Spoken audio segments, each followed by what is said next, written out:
to the Unlearning Economics stream. I have with me today the economist Rodrigo Aguilera, and he wrote a book called The Glass Half Full, Debunking the Myth of Progress in the 21st Century. And I've written that down wrong because it's actually the glass half empty, of course.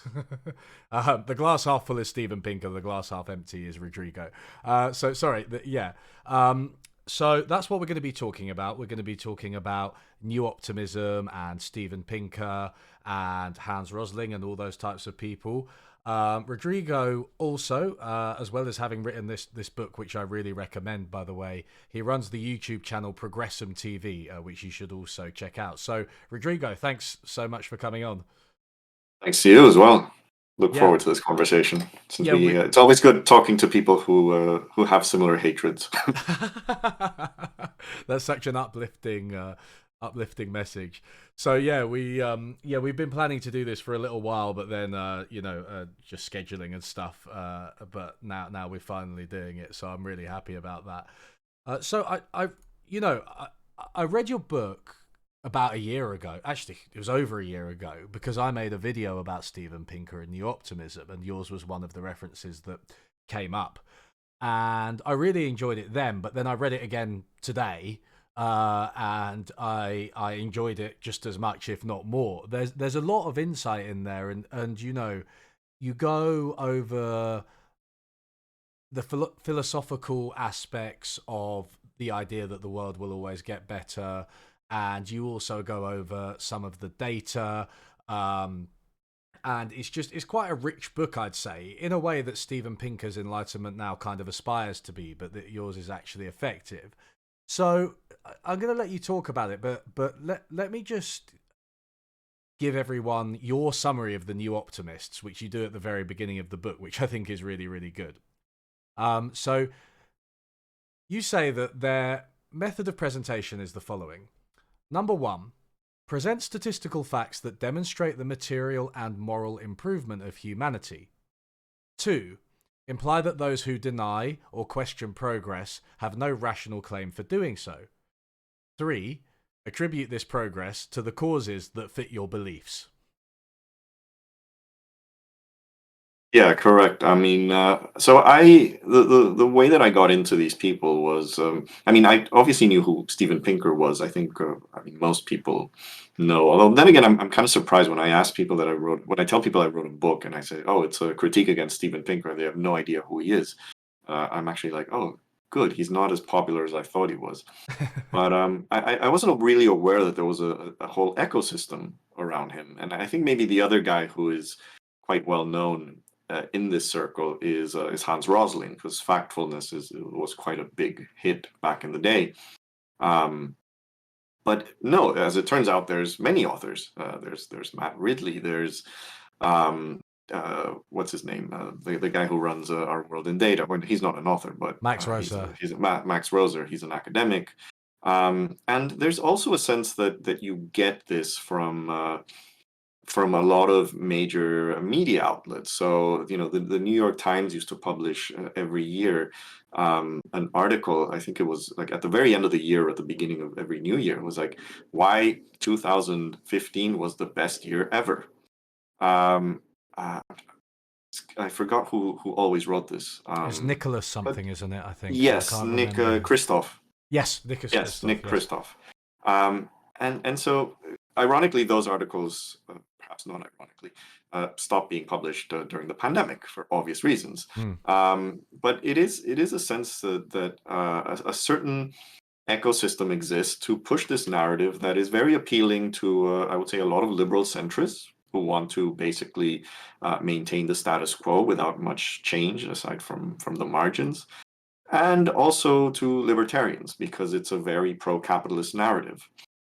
So when I realized that there was this ecosystem, and then I realized that no one had actually written a book about criticizing these people, not in an individual sense or not in the ideas independently, but as a movement, something a bit more kind of philosophical, which I think is necessary.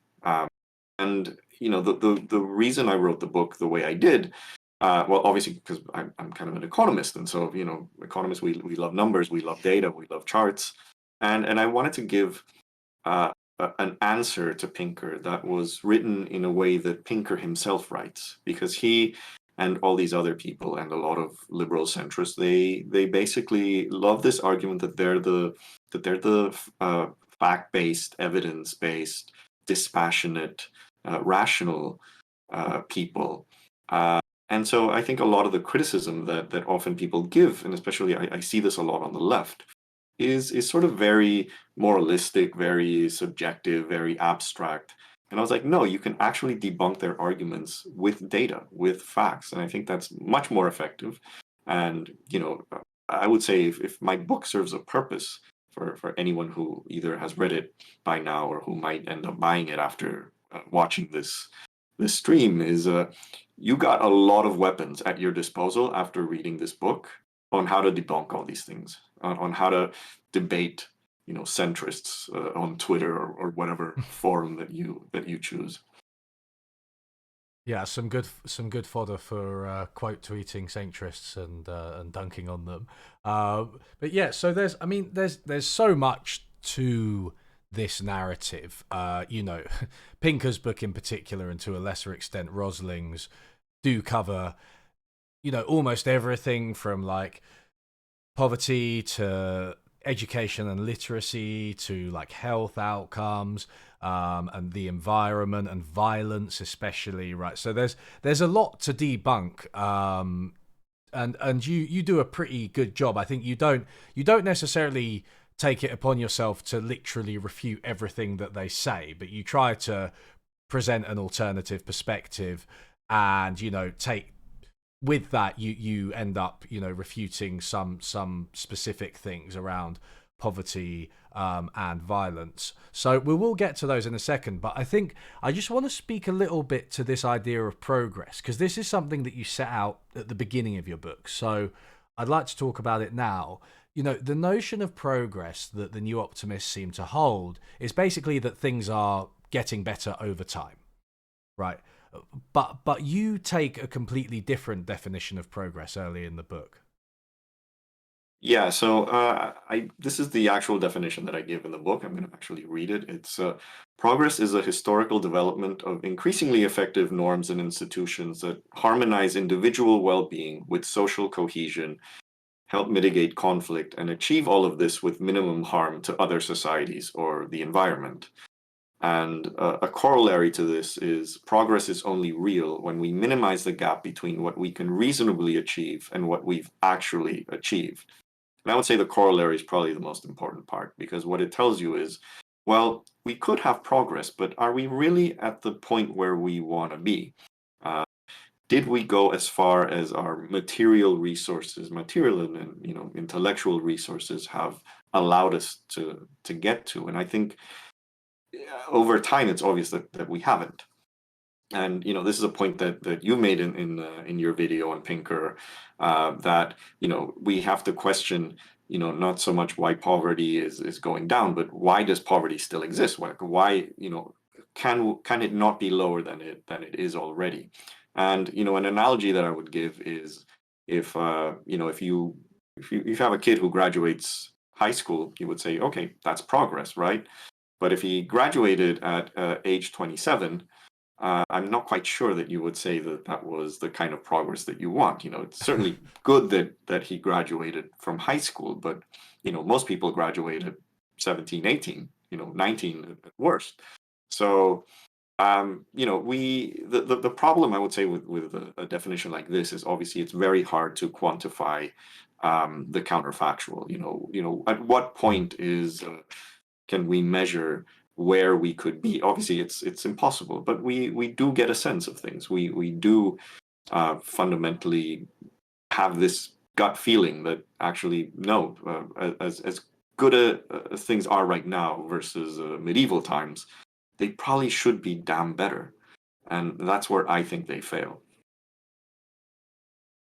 So you use a few different examples to illustrate, I think, first how irrelevant the idea of comparing ourselves to the past is.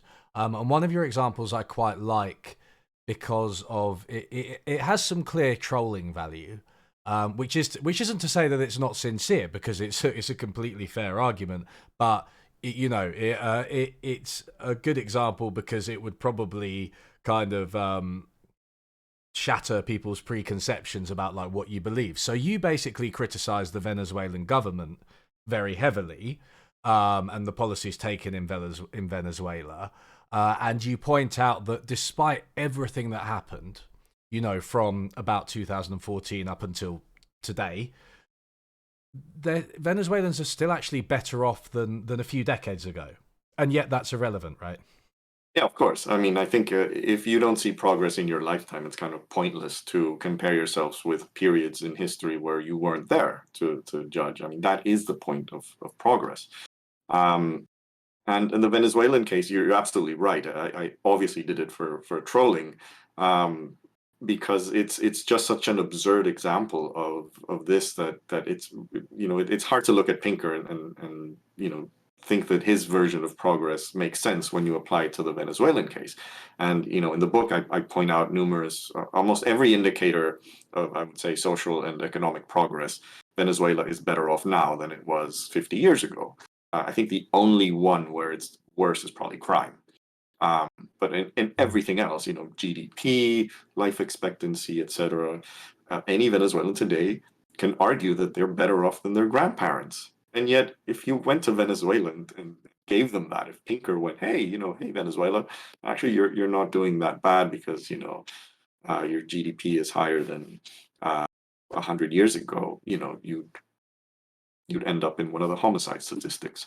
Uh, so so yeah, it's deliberately absurd because it points out just how unnecessary these, and you hear it all the time from these people. It's like the comparisons with 200 years ago, or the comparisons with the medieval age.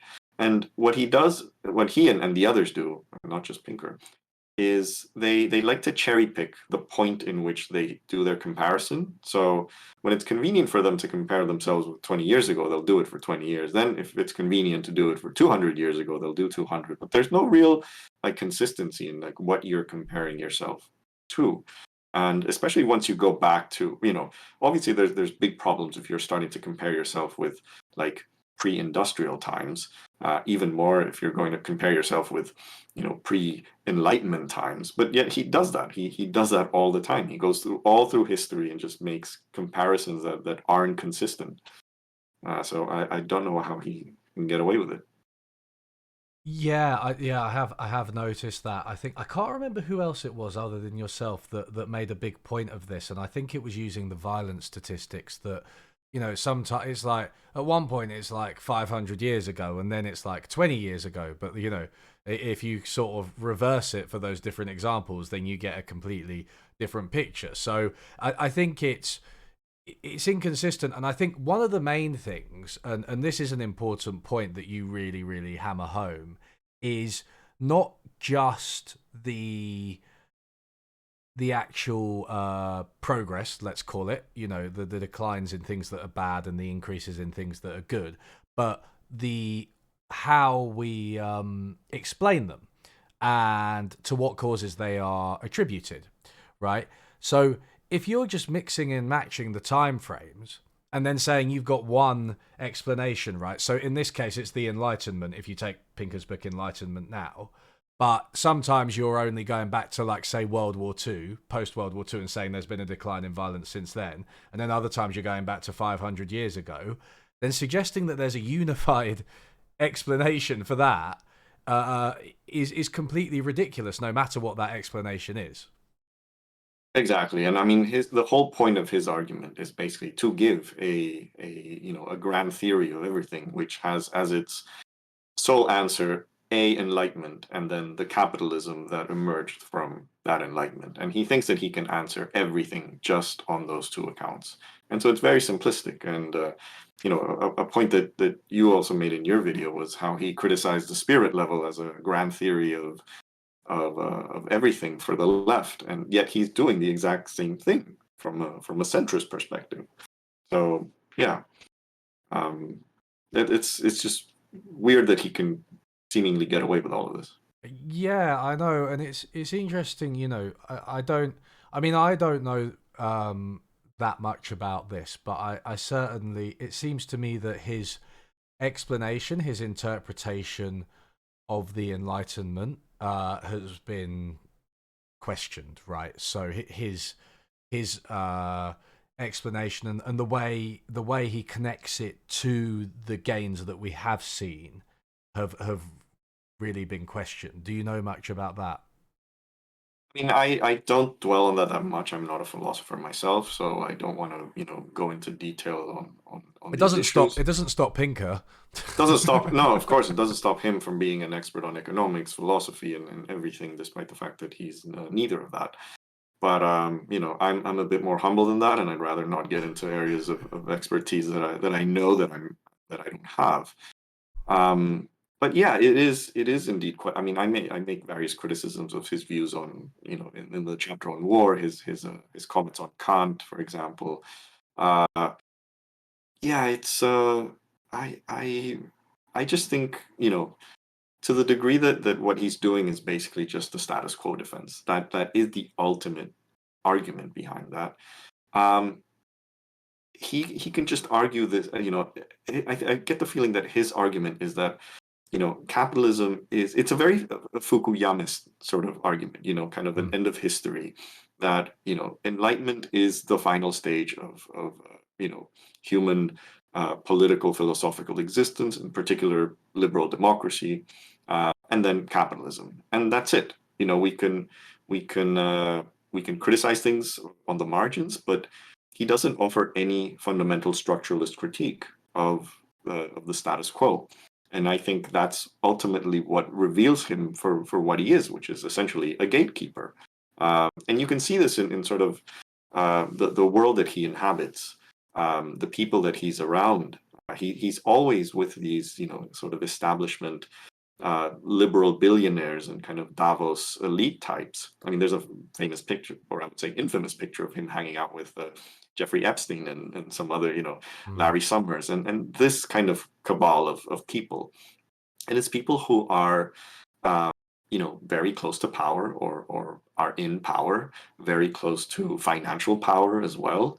Um, and it's I think he has been trying really, really hard. I think this is his kind of professional objective, is to be sort of the intellectual voice that legitimizes all of this. mm. And it kind of reminds me what some people say about, like, the Wall Street Journal, that the news section tells people how to get rich, and then the op-ed section sort of how to justify being rich. And I feel that's sort of his purpose in life. That's what he's trying to do, to be that voice that legitimizes all of this. And and it's worked, because then you have Bill Gates basically, always fawning over whatever book he publishes. It's always in his favorite book list of the year. So it works. It's the kind of message that economic elites, certain political elites, want to hear. Mm. Yeah, I think one of the, I mean, Pinker has some very frustrating tendencies, and I don't want to dwell on him too much, but let's rant a little bit about it before we talk about some of the statistics. But he does have a habit of basically, and this goes back to your description of the New Optimist. Anyone who disagrees with him is either stupid, ignorant, they're an angry social justice warrior, they're anti-progress, they're anti-enlightenment. So again, this is about his interpretation of the Enlightenment is correct, and if you disagree with him, you're just anti-enlightenment. um and one of the funnier things that he does say is, like, oh, people make careers out of being doomsayers. And it's quite incredible to me because, like what you've just said, he has literally made his career out of being someone who tells wealthy people that everything is fine, and that is directly what he does, because he gets all the endorsements from people like Bill Gates. It's out in the open, it's not some kind of conspiracy. So he's really hypocritical and childish, I think, in a lot of his rhetoric, which you see early on in the book especially. Yeah, it's very petulant, and I mean, he has an entire chapter on Enlightenment Now, which is on Enlightenment Now, which is on Enlightenment Now, which is on progressophobia. Uh, he basically clearly like says, progressives hate progress, which is an absolute ridiculous statement. And the thing is, I think a lot of people don't realize. Um, I mean, Pinker had a bit of a streak where he was very close to certain people in what is, I guess, I don't know if it still exists as a concept. I mean, they exist still, but the intellectual dark web, which was uh, kind of an offshoot of the alt-light. I would say, sort of like a lighter version of the alt-light, the same way that the alt-light was a lighter version of the alt-right. And he was kind of part of that, sort of going on Joe Rogan, sort of certain affinities with a lot of things that Jordan Peterson would say. I remember Jordan Peterson in his debate with Slavoj Žižek basically made a lot of points that Pinker made. Uh, so there's definitely an affinity, and it's definitely the message that he is giving is appealing to these people as well. But he has quite a streak going on in terms of how anti-woke he is and anti-progressive he is. He wrote a very just absolutely horrendous uh, article on I think it was a college newspaper. I forget which one. It's in the book I quoted, where he basically like argues that campus rape isn't really a big thing. Um, if you go back to his book, the not the Better Angels of Our Nature, but A blank slate. The Blank Slate, yeah, which I think was from 2011-ish. So this was well before kind of all this SJW hysteria emerged. I mean, he has some chapters there that just kind of have nothing to do with what he's uh, planning to write. So he has a book on, I don't remember if I think it's on gender or feminism. I don't know. And it's all like a third of that chapter is just basically kind of downplaying rape as a historical uh, thing. And it's really odd. It's just like he's definitely with that kind of alt-light mindset. And when you see chapters like this in Enlightenment Now, I think it should not be surprising at all, given all that he's written in the past about these things. So he is definitely biased. He's not this dispassionate, uh, unemotional guy who only talks about facts and figures. He's very biased. He's very much an ideologue, and I genuinely wish people who read him saw through it. Yeah, absolutely. I mean, we're all biased, but at least at least acknowledge it. Stop pretending that you're above it all. And I think the people who pretend that they're above it all are typically the worst culprits. I mean, while we're on the subject of biases, you have an interesting section in your book about cognitive bias, and I'm a behavioral economist, so I was, this really spoke to me. Pinker does have a habit of basically attributing people's disagreements or people's pessimism, I should say, to cognitive biases. But you point out that I mean this actually really annoys me as a behavioral economist, because you see this sometimes. People are like, they take behavioral economics in a really shallow way, and they basically say anyone who disagrees with me is suffering from a cognitive bias. And it's like, look, do you know how many cognitive biases there are? There are like 160 on Wikipedia. Some of them help us, some of them maybe not so much, dependent on context. We all suffer from them. We all have biases in various directions. You can't just take one political ideology and say that that one's not biased, and accuse all your opponents of being biased. It's absolutely a complete misapplication of the idea. So yeah. But you go on to list like quite a few that Pinker and the New Optimist could plausibly be said to suffer from. Yeah, so there's a number of, yeah, I mean, I don't deny that there are plenty of cognitive biases. I mean, the ones that he's mentioned, I don't fundamentally disagree that these don't exist. But he seems to assume that the kind of optimism that he's presenting doesn't come with any biases. And in fact, there are plenty, optimist biases. The biases that throughout history have been led to financial crises. Being a stock trader or just any kind of trader involves a degree of bias that I think a lot of people don't realize that they have until there's an actual financial crash. Um, Same, I give some examples of war as well. I think one of the funniest things is that there's actually a bias that involves you thinking that you're not biased. I forget the name of it, but Yeah. that is a bias, and I think he definitely suffers from that. And I think almost every centrist that I've ever had a debate with suffers from that bias. They genuinely think that they're the only unbiased human beings on the planet, when in fact they're just as biased and prejudiced as anyone else. Uh, yeah.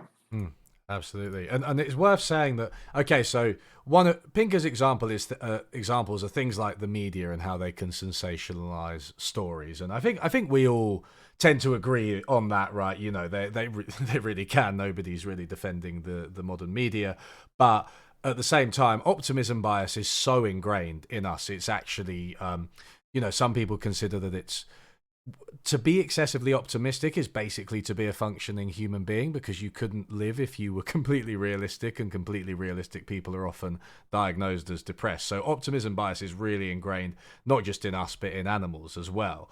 So you could easily say that he's suffering from this. Something like the just world fallacy, where people just justify, outcomes that happen and assume that the process that led to them must have been fair and just.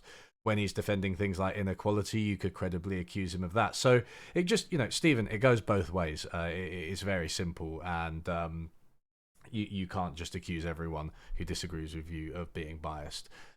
So we've had a bit of a go at him, but let's get into some of these questions. So we'll start on some of the economic stuff, which is what I focused on in my video. Naturally, it's an economics channel, and it was already an hour and a half long, so I couldn't do any more. But you talk about needs and poverty. Now, one thing that you talk about, and this is one of the first sort of statistical sections of the book, I think, is that you basically defend the idea that people in rich countries might be experiencing hardship, because people now find it more difficult to get basic things like education, healthcare, and housing than previous generations. And if you flatten this all by saying, well, you're out of poverty if you're on, X amount of dollars a day, you completely neglect this idea of poverty. Yeah, I mean, you neglect the idea of poverty, not so much poverty, I would say, because obviously, if we're going to define some kind of global standard on poverty, it's clear that most people in a country like Britain aren't poor by that standard, but there's many other types of deprivations that they have, and there's also, the I guess the idea that there is more hardship, that this sort of post financial crisis generation is going to be the first one in a long time that has a demonstrably inferior standard of living than the ones before it. And you can measure this in many ways. You can measure it, you know, in countries like the US, and I think even in the UK, by lower life expectancy. I mean, this is, I mean, if you have to like give one single figure on on progress, this kind of is the one, I would say. The proportion of your income that goes to healthcare spending or education, etc.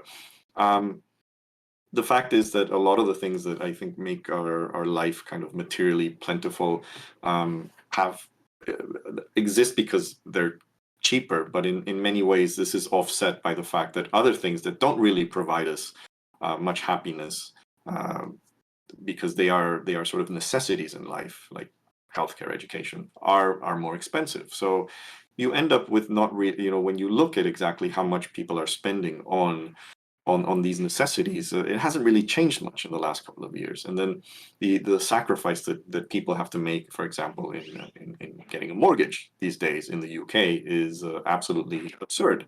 I mean, you see, in London, housing relative to income in the 90s was probably maybe three times, four at worst, whereas now it's 10 or more. In some boroughs, it's up to 15.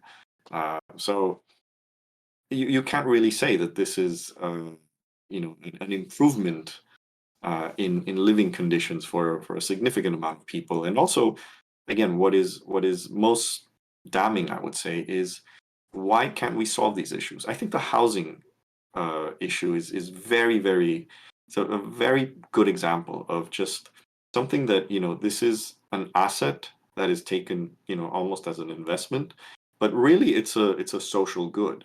It's something that we all fundamentally believe every human being should have: housing. And so to not have the right policies, and this is damning not just in the UK. I mean, the UK is definitely one of the worst examples, but it's happening in a lot of the Western world. Is why can't these societies build more houses? Why can't they make houses cheaper? And when you think about all the factors that contribute to houses being so unaffordable to so many people, is when you realize, is this really kind of the system that we want to live in? That single-handedly, the US can build, um, a stealth bomber and an aircraft carrier that costs billions of dollars, and it's the most sophisticated thing that anyone has seen. And yet you can't just build more homes. So that is, I think, if you look at a lot of the numbers on this, it's not good for the Pinker argument, because when if you're going to just compare this with 100, 200 years ago, fine, yes, there has been a huge amount of material progress. People's lives are better and they're easier than 100 years ago. But ask these generations, young people, ask people under 40 or even under 45, whether life is easier for them than how it was for their parents for certain very important aspects of life. And they'll say no. And they're right. Yeah, yeah. I mean, you're completely right. Of course, somebody who's living, let's say, on minimum wage in the UK, who's struggling to get by, they're in, they're facing. I think it's a good word for it, deprivation, right? They're facing a deprivation. Their poverty or their deprivation is obviously not the same as somebody who is, scrambling around in trash heaps for dinner in a much poorer country. But it's still a deprivation, and if that's got worse, among a certain generations and over time in richer countries, then it's something that isn't progress, and it's actually going backwards. I mean, if you think about somebody who's, say, working two jobs, really struggling to make ends meet, just about reaching the kind of socially necessary standard of living in the UK, they're obviously going to be miles above the international poverty line. They're going to be, they're going to be really far above it. And to be honest, I think even your average homeless person in London is probably quite far above the international poverty line if they get a few quid a day from people walking by. But that completely misses the point. If that's just where your notion of poverty ends, then you completely miss the point, right? I mean, you only need 2 quid a day to to Yeah, be not poor, according to the World Bank. yeah, So yeah, exactly. So yeah, I think that segues nicely to this line, right? To this global poverty line, because I think this is the crowning jewel for New Optimists. I feel like I see this graph more than any other brought up. The massive decline in absolute poverty, people living under $1.90 a day over the past few decades, and it hides a lot, right? oh yeah, yeah. I mean, so this is definitely one of the things that I think we should devote some time and analysis to, because this is the one you all want to debunk. So where does this poverty line come from? It was originally $1 a day, and it was developed by the World Bank, because that was they realized that the average poverty line, national poverty. So obviously every country has its own poverty line. Its own economists define what is the poverty line for that country, but they're not necessarily equivalent to each other. Um, some countries it's much stricter than others.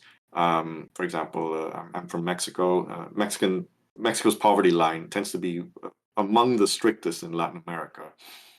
So it gives the impression that Mexico is poorer than a lot of South American countries that probably are poorer than Mexico in many ways, but that's only because our poverty line is, I guess, less lenient than others in terms of what counts as a poor person.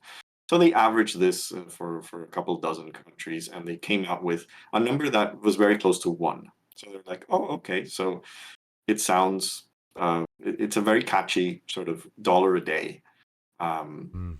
number, right? And so over time, that number gets adjusted. In fact, they recently adjusted it uh, in, I think it was May of this year. I think yeah, it was May. So now it's 215. It was 190 when I wrote the book. So they adjust it every couple of years when they basically adjust, they make new calculations for a concept known as purchasing power parity. And I think it is absolutely essential for everyone to understand what purchasing power parity means, because once you know what PPP means, you realize how absurd the international poverty line is. So purchasing power parity basically means how much uh, if you say 190 a day using a purchasing power parity for 2011, which I think was the year when I wrote the book that it was all based in, it is based on the purchasing power relative to a country, this being the US, in that year. So it's 190. How does someone in the US in 2011 live with 190 a day? That's the poverty line. So the beauty of this number is that it avoids kind of the messy things of, because a lot of people think it's like, oh, 190 dollars in Zambia. Well, $1.90 in Zambia will probably get you kind of far, right? But that's not what it's measuring. It's measuring how many people in Zambia live with the equivalent of an American in 2011 living on 190 a day. And if you've lived in the US, you know that 190 a day will get you absolutely nowhere. That is almost a starvation wage. Oh, it's preposterously low. It's unimaginable. It's unimaginable. So yeah, so very few people will survive on that a day. And so what it's really measuring is the absolute tail end of poverty. The absolute abject poor, right? Now there's other factors to consider, and that is the when you compare. So these countries are all adjusted because they're using the same PPP for that same year relative to the U.S. It might seem that, well, it doesn't matter that 190 a day in Norway versus in US and Zambia, and it's all the same. But it actually is, because all that is measuring is purchasing power. It's not measuring a lot of other things that people need. So for example, if you live in Midwest USA, you will probably need a car to go to work, right? Whereas perhaps in Zambia, you won't in a small village. So the threshold at which you are poor is actually is higher in the US. You know what I mean? So you need a different number. Now, the World Bank acknowledges this, and they have basically kind of they're sort of a bit reluctant. This is what I don't get about the World Bank, because on one hand you see them dishing out the 190 figure at will, and the media loves it as well. But at the other end, you have like criticism within the World Bank and sort of the caveat of like, let's not use this as an international poverty line.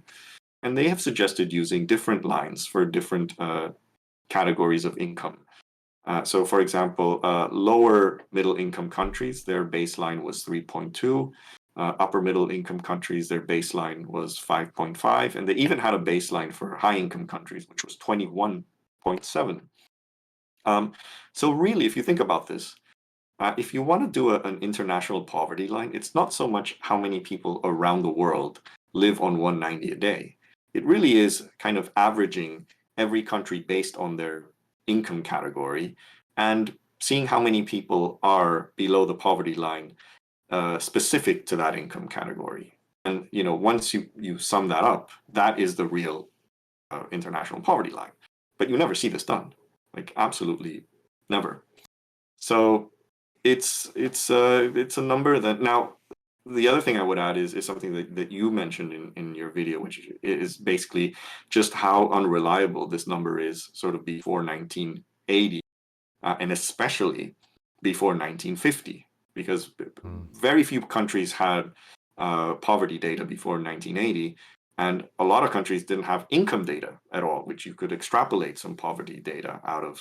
So before 1950, so you're left with giant gaps in which most of the countries where you're interested in how poor they were, we don't really know how poor they were beforehand. And we also, the other issue that I would add is when you start going back, sort of pre-industrial era or sort of early industrial, well, maybe pre is better.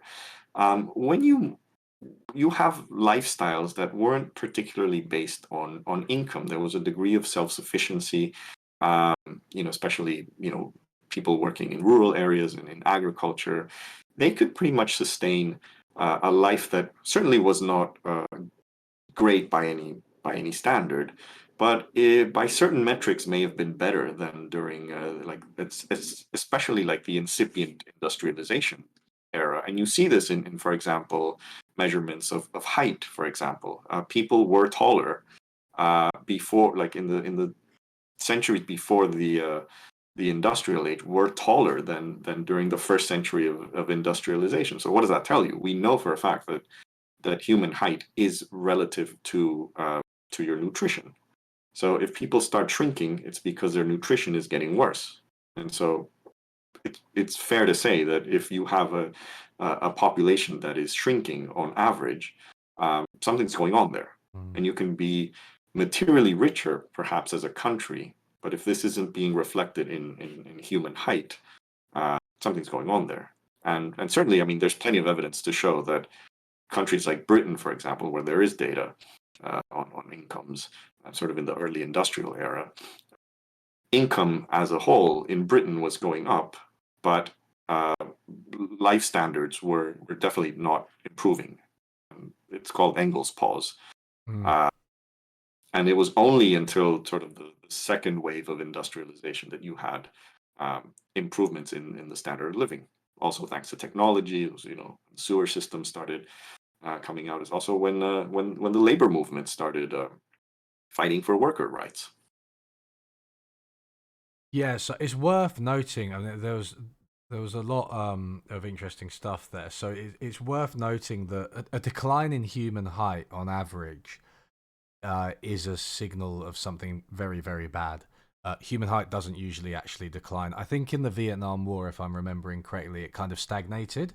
And the Vietnam War was obviously absolutely horrible and involved mass carpet bombing of people and nature incessantly, and killed millions. But height in the Vietnam War, I think, was roughly kind of stagnant. You're talking about early industrialization leading to human height actually declining, right? So that really is a really, really negative signal. That and yeah, I mean everything you said about the global poverty line, how it's defined within the US and $1.90 in the US. That's what you want to think about. You want to think about when you see $1.90, you want to think, what can $1.90 a day get me in the US? And the answer is nothing, right? And that just shows you how low it is.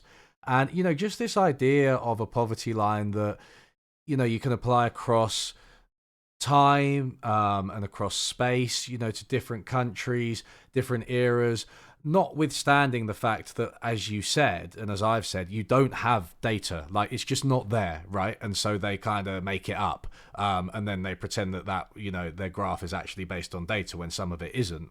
Notwithstanding that fact, it may be that the concepts you're applying to that era aren't particularly appropriate because, whereas, I mean, you might have something like going for you might be charged, for instance, to see some kind of beautiful natural landmark or something these days, whereas in the past, say, hunter-gatherer societies would have had that for free. And that's just a simple example of how marketization, it changes how we value things, and making it all else equal, generally speaking, the official statistics are gonna value things that aren't in the market less. So they're gonna make these eras look poorer in a broad sense than they were. Yeah, and I mean, we can definitely see a difference. I mean, from I guess I was born at a time when countries like Mexico were definitely not as dirt poor as they were in the past. But if you compare the type of poverty that was rampant in a country like Mexico 100 years ago, well, yeah, the country has improved significantly. I mean, you still see complete utter poverty and destitution in many parts, but it isn't as widespread as it was. So that sort of that degree of absolute abject poverty, we can say has improved, but you look at the numbers that they give, and the percentage of the population living on this equivalent of 190 a day just seems ridiculous to think that like 80% of humanity lived that way. Um, if they were using a baseline that was slightly more generous, I would find it believable. But I just struggle to imagine how people were living on 190 a day US PPP in 1820, like 80, Mm. 90% of the world population was living like that. It just Yeah, I doesn't make think sense. it was the chairman of the National Statistics Office in Kenya who said, like, if you're right, then half of my people are dead. Because, like, it isn't quite. It's just, people need more than that to survive. And I think Robert Allen as well, who's someone that I've cited, he has a slightly more optimistic assessment of some of the living standards in the past, which naturally would tend to mean that the decline in poverty is lower in recent years. So returning to your definition of poverty, which we talked about at the beginning, this is really relevant in the discussion of poverty because you talk about progress as the minimizing the gap between where we could be and where we are. And what you say is that, with poverty, we could do much more to solve poverty, but we don't. And neoliberal capitalism, which has been favored by people like Pinker, and to a much greater extent, someone like, for example, Matt Ridley, who's much more in the libertarian camp. Pinker's more of a soft neoliberal, like he advocates some social safety nets. But Yeah. yeah, there are a lot of libertarians that push this narrative as well, that free market capitalism is responsible for this decline in poverty. But you use a number of case studies to say, that's really not the case. And one in particular that I thought was really powerful was your discussion of the AIDS crisis in Africa. Yeah, so the AIDS crisis is a very good example of capitalism, especially neoliberal capitalism, because I think in any other era, even in a capitalist era, if this had happened in the 50s or 60s, it would have been better. Mm. I mean, the real tragedy was it happened like in peak neoliberalism. And so the problem with AIDS is that um, there were drugs that were developed, these antiretrovirals, and they started coming out in the market. I think was it like late 80s or early 90s, and they're very effective. I mean, they basically stop. If you give them to someone who has HIV positive, it helps it not progress into AIDS. And the problem, of course, is that all these medicines are patented. All these drugs are patented, and pharmaceutical companies have obviously a big incentive to sell them at market prices, whether it's in the first world or the third world. And now there are like medi- drugs like these can be obviously copied. They can be made generic, and there are countries in the developing world that have relatively sophisticated pharmaceutical industries. I mean, South Africa, for example, Brazil, India, and all these countries were basically kind of gearing up to make generics of these antiretroviral drugs, and they met a massive amount of resistance by the WTO, by the US, US trade representatives, etc. And they were basically, forced to, there were changes to the WTO tightened their patent protections and sort of forced every country to sign up for these things. And this basically delayed so eventually they caved in. Eventually these drugs became available, but it was almost like a decade too late. And millions of people died needlessly in the developing world because they could have gotten those drugs if countries like Brazil, like South Africa, like India would have been able to make these drugs from the very beginning. You would have saved millions of people. And this was only because we lived in a system that could not understand the value of basically not profiting from something that saves lives. And the fact that you never hear this from I mean, you just see the charts of, our world in data will just show you the chart of like AIDS deaths going down after a while. But it's like, well, why didn't they go down sooner? We had those drugs before. That's completely absent in the story that people like Max Roser give. So yeah, I mean, this is just one of many case studies that you can probably find of things that we could have done sooner. And the only reason that we didn't do them is because we were intellectually trapped by a system that just couldn't conceive of an alternative way of doing things that wasn't, the way of the market. Yeah, no, absolutely. It is. I mean, it's like what you said earlier about someone graduating high school at 27, right? It's that exact thing. Yeah, okay. Eventually, deaths from AIDS went down, but it was 10 years too late given what we had available at the time, and that just seems like a much more sensible definition of progress to me. We have things that we are able to do to help people, to improve various outcomes, and we're not doing them. Why are we not doing them? Well, to do that, to answer that, we have to criticize the existing system. So, I mean, yeah, it's really interesting because we talked about Pinker's idea that progressives hate progress, right?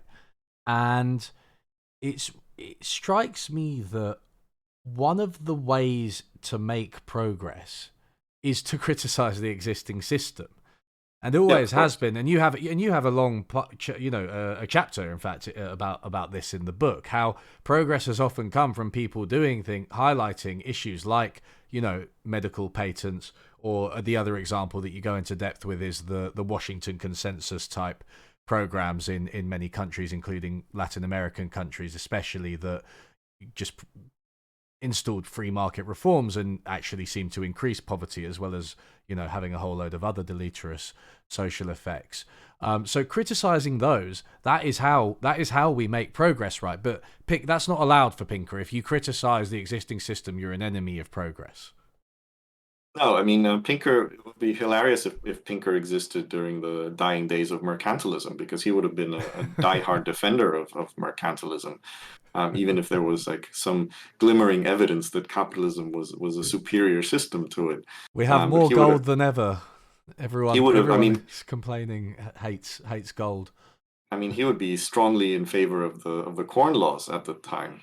Yeah, it's like I said from the very beginning. I mean, this guy is basically a gatekeeper to the status quo and the prevalent ideology, which is liberal capitalism. And yeah, I definitely think that people, obviously I consider myself on the left. If you read the book, it's outright socialist at the very end.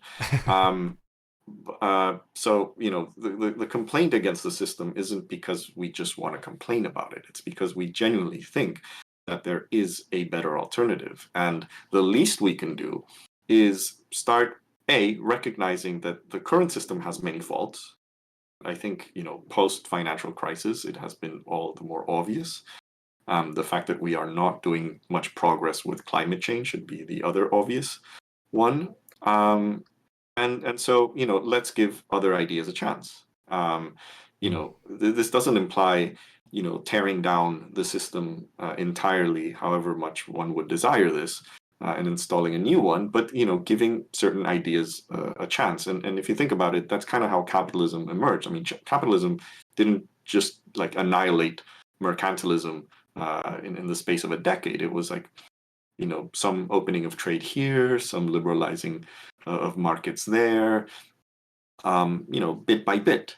So, and it was a process that took a long time. It took well over a century.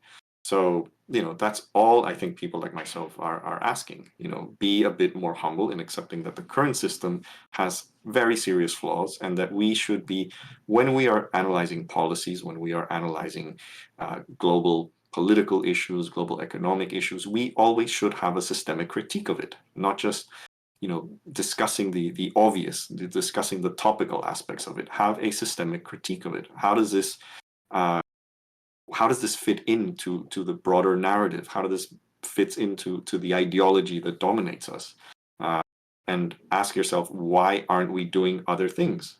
And I think the greatest example of just how rotten we are is seen here in Britain with the recent mini budget, which was, unabashedly trickle down. Liz Truss herself said, this is trickle down. This is what this government stands for. And it's an idea that now I would say there is some degree of ideological progress in the fact that even markets thought that this was just insane. We're in 2022, not 1992, where this would have been, I guess, broadly accepted. We've moved past that, and I think that is a small but important victory in how not just critics of the system see politics, but also even things like markets are seeing politics. The fact that you have criticism from people like Larry Summers on just how deranged Liz Truss's budget Yeah. is tells you everything you need to know, because you can't find a figure that's also more of a gatekeeper of modern economics than Lawrence Summers. So yeah. Mm. But yeah, this I would say everything needs a structural critique. Absolutely. And I think one of the things that I try to hammer home, right, is I think one thing I will give to people like Pinker is that sometimes leftists can seem a bit doom and gloom. I think that it's not an entirely incorrect image that we have. And there are reasons to be pessimistic, but ultimately this is an optimistic vision that we're putting forward, because we're saying that humanity can do better, right? We can have better outcomes along numerous dimensions. We can eliminate poverty. We can solve the environmental crisis. It's not a pessimistic vision at all. And I think we need to hammer that home a little bit more, that this is real optimism. It involves critique and critiquing the existing system. Oh yeah, totally. Totally. They're the ones who just don't see anything better, can't imagine a better world, and just are stuck in that. That's what I've mentioned numerous times in the book. This is a very Francis Fukuyamist way of looking at the state of affairs. Just like, this is the end of history. Nothing is better than liberal democracy and neoliberal capitalism, and whatever changes at the margin, that's it. Shut up. If you don't like it, go to North Korea. I think, one the YouTuber Lonerbox, I'm not sure if you're familiar with them, but they said that liberals are tragically born without imaginations, and it's something that stuck with me. So what other issue that Pinker touches on, and I've really found this chapter grating, is inequality. Right. So his arguments about inequality are crap, to use a technical term. So they have a few different facets. Firstly, he tries to argue that all rich people have essentially done something worthwhile and produced something worthwhile in order to get where they are. He uses what you could now call the unfortunate example of J.K. Rowling, who produced the Harry Potter books, and he tries to draw an analogy with all rich people. And number two, you mentioned the spirit level earlier, he completely dismisses the empirical links between inequality and various social ills. And he doesn't, it's a completely dishonest engagement. I actually don't think he's read the spirit level. I'm going to put it out there. I think he read a book critical of the spirit level and just went second hand. That's often how he approaches leftist ideas. He doesn't engage with them properly.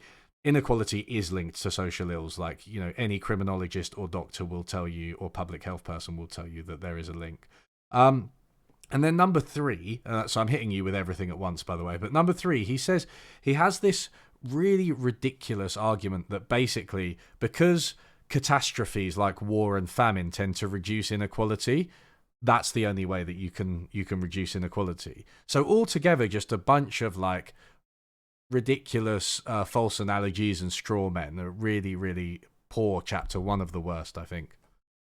Yeah, so I debunked the J.K. Rowling bit in my book, and again, somewhat unfortunate as well on my side that I'm ending up defending her, but not so much defending her, but defending the way that she made her wealth. Yeah, sure. Which fundamentally, I actually have no problem with J.K. Rowling being a billionaire, because J.K. Rowling fundamentally became a billionaire in a way in which nearly no billionaire has ever become one, which is through non-exploitation. She basically just wrote books that a lot of people liked, and there definitely exploitation in terms of the publishing industry, etc. If anything, she probably got less than she would have wanted, because authors don't get really much from books, I'm afraid. But that's completely different from a CEO who or a business owner who exploits his workforce.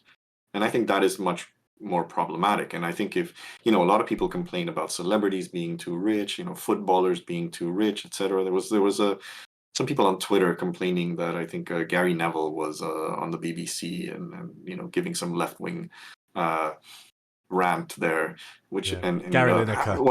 what a hip yeah, Gary Lineker and Gary Neville are always like, yeah, what hypocrites, you're all millionaires. It's like, yeah, but they didn't exploit anyone to become millionaires. Like, I have no problem with them. And if you look at the richest 1,000 people in Britain or any other country, they're going to be very low on that list.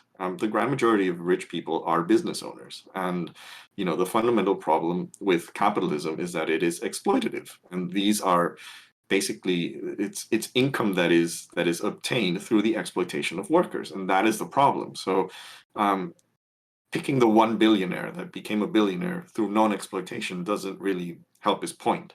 The second point that you mentioned, remind me again what that was. It was about the spirit level argument. Oh yeah, the spirit level. I mean, the spirit level obviously presents data which I think is very convincing in most cases. It doesn't go into huge detail, and I think in some cases you need to find like a theoretical link between these things. Like, just the data itself doesn't suffice. I think it's there for a lot of them, but it's overwhelmed. Like, in terms of certain issues like crime, there's a huge amount of evidence that inequality leads to crime. Huge amount. So there's not just the factual evidence, but there's theoretical evidence as well. And he just discounts it. I remember it reminded me, actually. I think he might have just read the Economist's review of the spirit level, because the Economist came out with a really terrible review of it. And their argument was basically like, well, how is it possible that the suicide rate in Japan is so much higher, despite the fact that they're a much more egalitarian society? Ah, gotcha. And it's like, come on. I mean, you got to understand that there's very unique circumstances, especially in terms of like the working life, et cetera, in Japan, that lead people to commit suicide at higher rates than other parts of the West that might be more unequal to them. So it's very petulant. It's an issue that he doesn't really go into detail in addressing, and I think what he fails to do is, so at the beginning of this conversation, said you don't really you don't debunk absolutely everything that he writes, because if I did, I would need like a 5-volume book, because debunking something always takes more effort than talking bullshit. That's a fact, and we know this from Twitter. So you can't debunk everything, but you can debunk the main points, and I think I say this at the very beginning of my book. Like, the purpose of this book is to debunk his main ones, and once you debunk the main ones, then the secondary ones will all be cast into doubt. And he doesn't even do that with the spirit level. Like, he doesn't. If he had debunked one of the major claims that the spirit level makes, then I think it would be credible to think that, well, okay, maybe he has a point, maybe the book is exaggerating a bit, whatever. But he doesn't even do that. So he just repeats that argument that you hear all the time from people. It's like politics of resentment. I'm not if the pie gets bigger, it doesn't matter like what my share of it is. Yeah. And it's these were arguments that you heard in the 90s, and now just kind of fall flat. And the third point, the third point that you made, remind me again.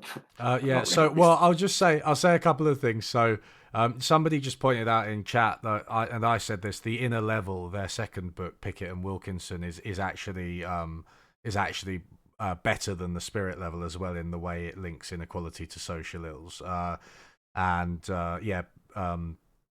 Pinker does this weird thing where he starts talking about subjective well-being and inequality, which actually wasn't really a main argument of the spirit level at all. I think it might be in there, but it's not what they focus on, because they're focused on health actually primarily, to be honest, not necessarily subjective well-being. But yeah, the inner level I would recommend probably above the spirit level as being quite convincing. You did set chat off a bit by saying you were okay with J.K. Rowling being a billionaire, which was quite funny. But this leads to the second point, the third point, actually, I should say, which is that you said you're okay with the process by which she obtained her wealth. Presumably, you would probably support higher taxes on her. Oh, of course. Which Yeah, yeah, yeah. which leads us to the third point, which is about, can we only reduce inequality through famines and wars? Oh, right. Yeah, of course not. I mean, we have demonstrable evidence of using fiscal policy throughout much of the post-war period in reducing inequality. This was the era of marginal tax rates above 90%. Um, this was yeah, this was an era where inequality did not go down. I mean, I guess you can maybe argue indirectly that just because there was a world war, that these politics were politically viable to begin with. But come on, I mean, what we know happened is a blueprint for what we can do now if we really wanted to reduce inequality. Just do what the hell they did back in the 50s and 60s. It's not that hard. Yeah. And the other issue is, of course, promoting. Oh, sun is hitting me right in my face now. Oh yeah.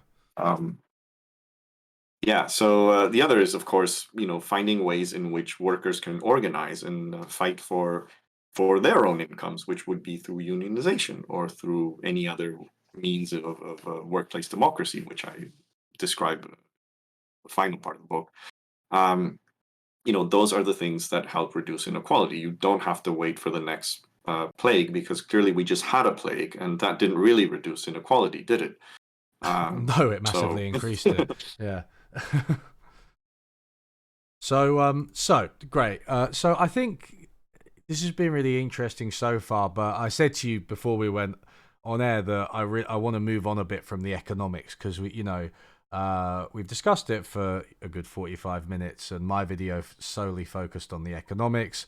It was like 90 minutes long, and I was like, okay, I can't actually talk about anything else. But there's so much more to the New Optimist narrative. There's so much more in Pinker's book about other things that have been improving over time, purportedly. So, one of the chapters in your book talks about liberal democracy, and specifically about the crisis in liberal democracy, which arguably not started but came to a head in 2016 with Brexit and Trump. And we've seen the rise of far right and populist votes across Europe and across many other countries as well, actually, India too. So you say that they really neglect this. They don't go into much depth on democracy and how it's doing. Yeah, I mean, I think it's just this assumption that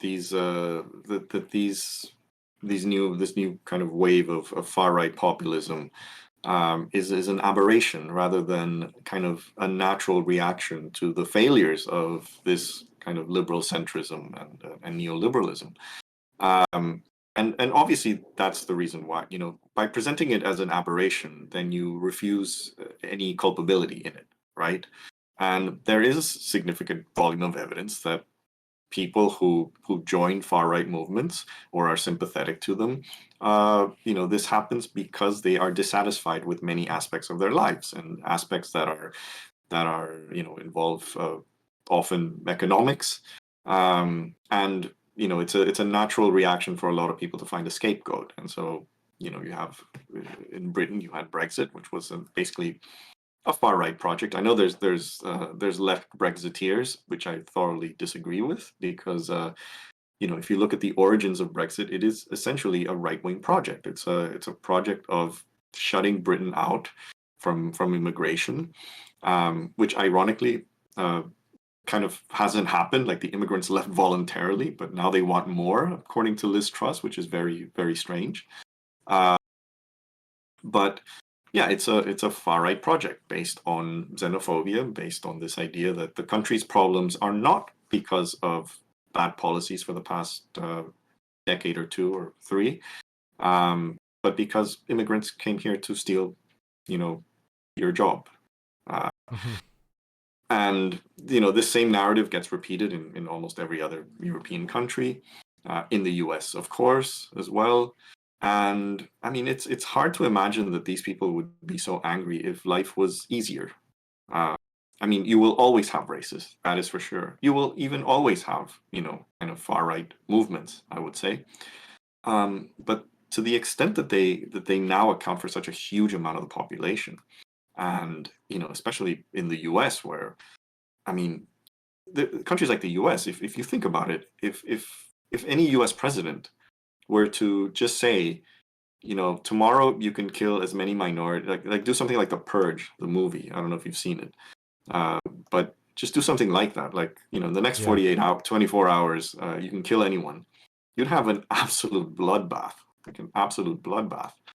Um, so why is it, this is a process that has happened uh, gradually and is now getting to the point where it scares them, because people like Pinker are pretending like, this is some new phenomenon, which it's not.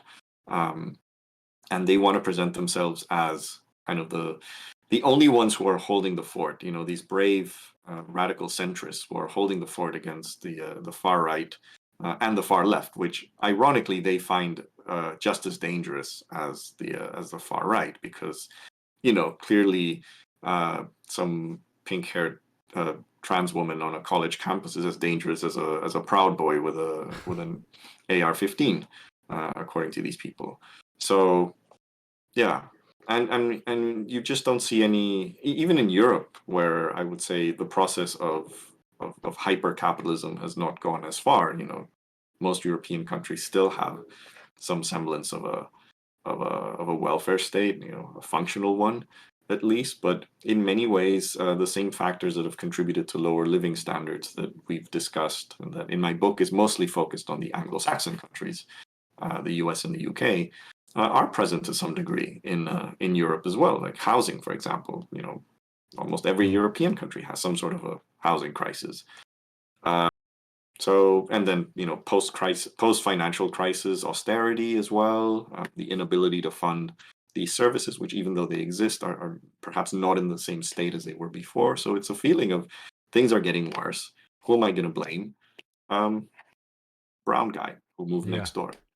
Yeah, there was research linking well, firstly, I think austerity in the UK to Brexit votes, and there's also been research linking, for example, trade deals in the US to voting for Trump. So it is, it's groups of people who have basically been left behind in one way or another, and who are understandably, frustrated with the system, and there has been a kind of decline in trust and political participation, which has been going on for a long time. And without addressing it, it comes out in these outwardly racist and anti-democratic ways. So I think, I mean, it's a pretty straightforward argument. I mean, one of the things Pinker does again, is he kind of has a habit of dismissing it as wrong. If you're dissatisfied with politics, then you're wrong, right? He doesn't seem to want to understand why people don't trust politicians, for instance.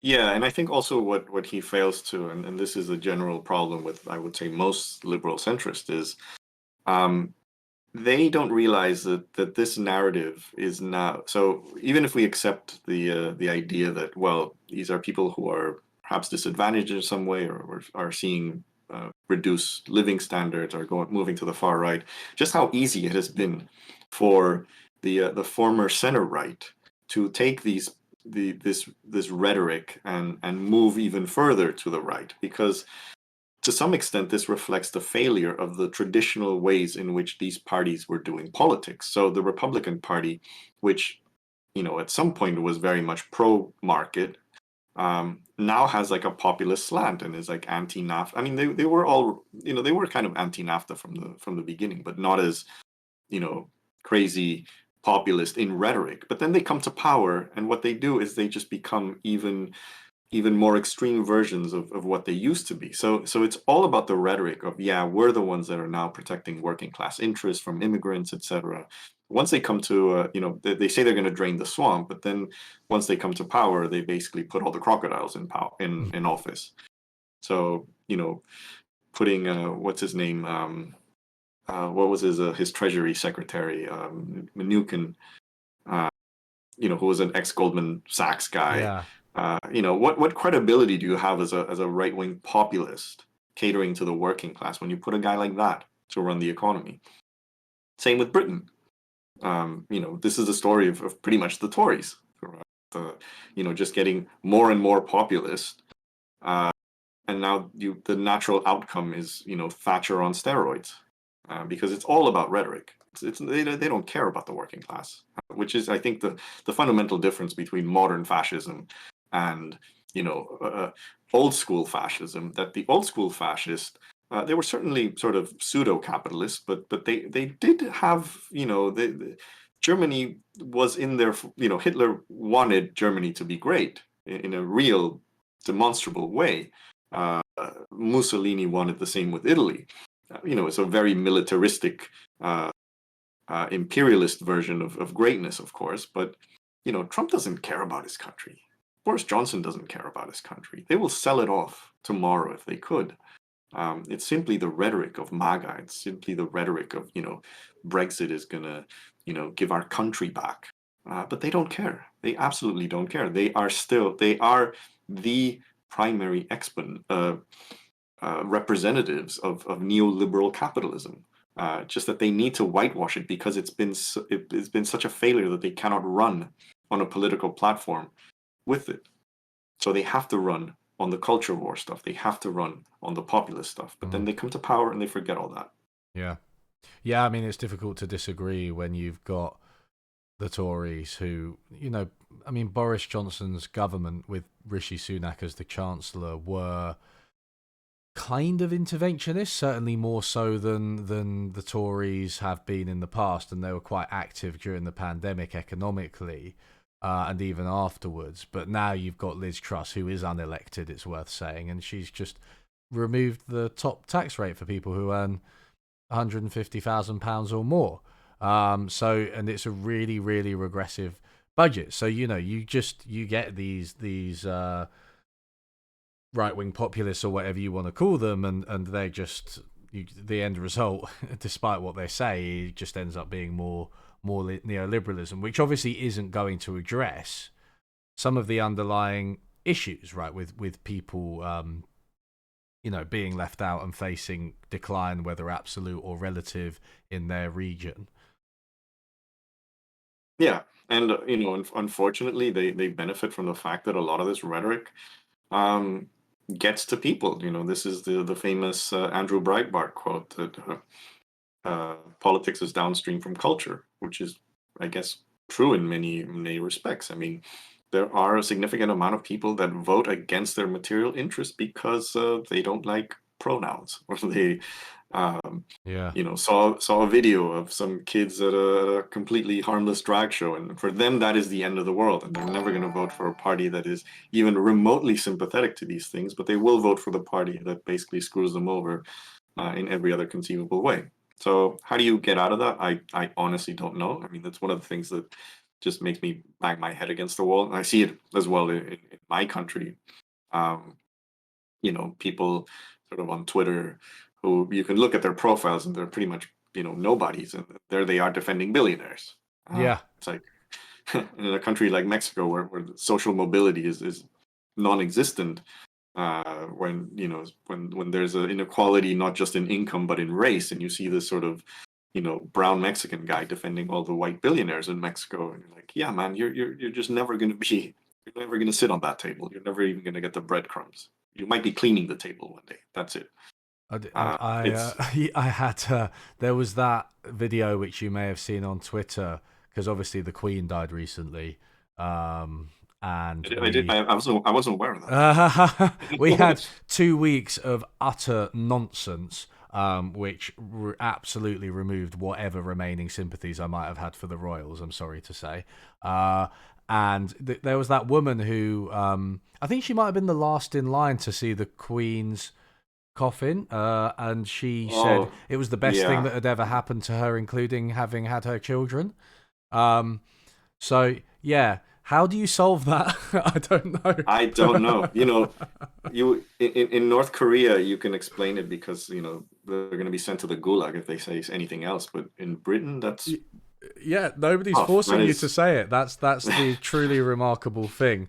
So yeah, maybe politics is downstream of culture, and maybe that means that we're fucked. Um, so yeah, I mean, I'm gonna ask you about something different, which is violence, right? So this is a big thing. This is basically, arguably, how Pinker got into this, right? Because he wrote oh Better yeah, Angels of Our Nature, which I own, but I haven't fully read because it's like 700 pages long. And then he released Enlightenment Now, which was more wider in scope. But the argument is, like everything else, violence has got better over time. And you attack this. I think this is probably one of the strongest chapters in the book, because you critique it from a data centric perspective with straightforward graphs, but you also critique it from a qualitative perspective, because violence, perhaps more so than some of the other outcomes, it's really a multifaceted issue, and how we think about it can change over time. And some aspects of it can seem to get more brutal while other aspects get less brutal. And so could you maybe speak to that a bit? Because I found it really interesting. yeah. So I mean, I'm an economist, but I've had a fascination since I've been young on anything that is related to war. I'm not a warmonger, but it's still quite fascinating, I must say. And nowadays, I actually do some defense and security work on the side as well. So I do have some authority on this. And the issue is, he presents the issue of war and violence as the same way he presents, the poverty numbers. Over time, violence has gotten down. Look at us back in the medieval times. We were killing each other on every street corner, but now we're more civilized. Yay, enlightenment. Yay, capitalism. And that's not really how it's worked. So the first point that I would make is that a reduction in violence is in itself not necessarily a good thing. And the example I would give you is when the Spanish conquered the New World or Latin America, uh, there clearly was a reduction of violence compared to what existed beforehand, because previous societies had wars, there were conflicts, etc. The Spanish came in and basically conquered everyone. So, is that a good thing necessarily? I would argue it not necessarily, if it ended up with a significant chunk of humanity basically subjugated by another. Same with colonialism in Africa and Asia. You can argue, for example, that France and Britain should have surrendered to the Nazis without a fight, and the Soviet Union as well, and there must have been less violence because World War II wouldn't have happened. And I see this argument a lot about among the pseudo anti-war left these days, that yeah, Ukraine should just give up because don't die for this needless conflict. And you're like, well, no, because sometimes you kind of do need to fight. You know what I mean? So violence in itself, I would say, is not the best indicator of things getting better, because then you're arguing that, well, peace through imperialism or conquest or subjugation is a good thing, and I would say that it isn't. Um, the other aspect is that violence over time has been very erratic. So there isn't really, I mean, there's studies, obviously all these studies are based on, finding um, bodies from 1,000 years ago and judging how many people died violently, etc. So it's to some degree inaccurate, but there's no real view that like violence was getting demonstrably better over time. I mean, it sort of has its ups and downs. There were periods of history that were super violent. So, for example, and Pinker mentions this one. Um, in his book, which is like during the Mongol conquests, it's estimated something like 10% of the global population died, or some huge number. Um, I mean, this wasn't just one war, but he puts it as just one conflict that was devastating by today's standards, and more devastating proportionally to humanity than even World War II. Um, but then you had other centuries that were actually quite peaceful, and in the book I compare the 20th century, which he seems to claim that just because you know the world wars took place, yeah, but those were an aberration. The rest of the century was much more peaceful than previous ones, and that's not necessarily true. Actually, like in terms of relative to population, you had many centuries. I think it was the 16th century was actually quite peaceful. There weren't many huge European conflicts. And then sort of it got worse in the 17th century, because then you had the 30 Years' War, then you had the Napoleon Wars after that, and then the World Wars. So it hasn't gone gradually down. The other point that he makes, which I do think this is a valid one, is sort of crime and violence in parts of in Europe at least have gone significantly down. I mean, you have I think Oxford had a murder rate that is similar in the 13th century had a murder rate that was similar to El Salvador or Honduras. But then the question I would ask is, why on earth do El Salvador and Honduras have those high murder rates today when they're much better off than Oxford was in the 13th century by the standards that Steven Pinker would give, in terms of education, in terms of the state's ability to solve these problems, and yet they have the same murder rate that a medieval town had, Mm. which I don't think is very indicative of progress. So so yeah, I think then there's the argument that he and many others give, which is this sort of long peace after World War II, that we've now had a very long period of no major wars going on. And again, this sort of depends on what you define as a major war, because if you actually look at in terms of casualties, things like that, wars like the Korean War and Vietnam were actually pretty bad. And there's other conflicts that, like the Iran-Iraq War as well, were pretty bad. Um, what you can argue is that there haven't been any major great power wars, which is definitely a good thing. Uh, Again, this is a bit of an aberration, mostly because nuclear weapons exist, and any great power war today could potentially turn into a nuclear one. So countries that understand that risk will be less likely to go to war. But it's not very Um, reassuring, is but it, at the same time, right? no, of course not. Yeah.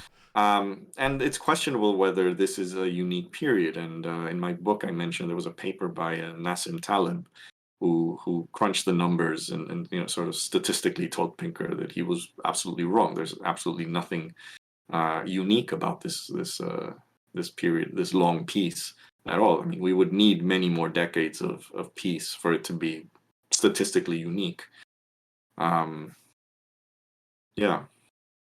Yeah, no, so, I mean, absolutely, subjugation. And I get subjugation and imperialism, ruling over people tyrannically, can result in quite low violence. And I think that I'm remembering my first year history here, but I'm pretty sure that you know the the Mongolian Empire within it was quite peaceful, and actually there was quite a lot of trade, for example, right? So once the conquest has been done, then within the conquered territory, you might actually have quite a lot of peace and commerce and improving outcomes on a number of metrics, not just violence. But to point to those is to completely miss the point that there's been a conquest, right? And people are being ruled by tyrants. So yeah, there's that issue, absolutely. And it speaks to this idea of like implicit violence, right? Because it's like, okay, there isn't any much actual violence being meted out because people are basically too subjugated and scared to go against the people in power. But that's not necessarily progress, is it? We won't want to celebrate that.